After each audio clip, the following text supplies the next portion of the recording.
Mills. Thank you, Mr. Speaker. This motion... What? Let's go. This motion, although well-intended, will not serve Ontario's unemployment problem. Firstly, the 10% salary subsidy would be gratefully accepted by employers who are going to create the new jobs, even without the subsidy. Most new jobs would most likely be created by employers because their business plan requires more employees to do more work or new work at their growing businesses. In this case, new jobs would not be created because of the salary subsidy, and therefore the subsidy would effectively be wasted money.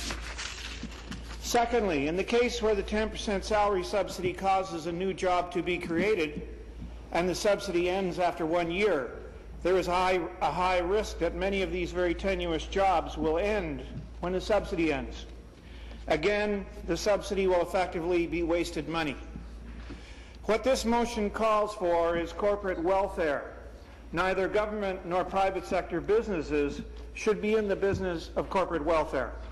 Corporate success, including job creation, can only occur where there is a successful business plan that will create profits and jobs.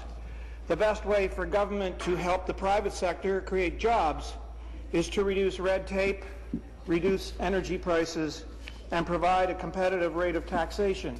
In other words, government should get out of the way. The Green Energy Act is unnecessarily driving up electricity costs. This is impoverishing the poor and middle-class people, which means they have less money to spend on consumer goods, and that results in companies reducing the production of goods, leading to fewer employees and more unemployment. It is a vicious cycle of failure. There are 385,000 regulations in Ontario. This mountain of red tape, forms, applications, fees, and wasted time creates big increases in administrative costs, which stifles business and kills jobs. More unemployment. Again, it is a vicious cycle of failure. The huge government debt of $270 billion with a deficit of $10 billion and an interest charge on the debt of $10 billion per year is bleeding taxpayers dry, with increased taxes that are needed to carry this crushing, job-killing burden of debt.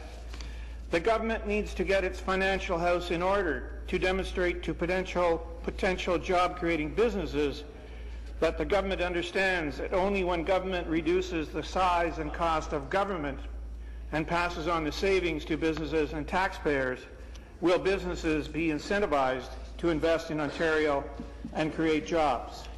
Until then, we will continue to bathe in the glow of financial chaos and wallow in the cesspool of high unemployment. Thank you. Thank you. For the debate, the member for Kitchener-Waterloo.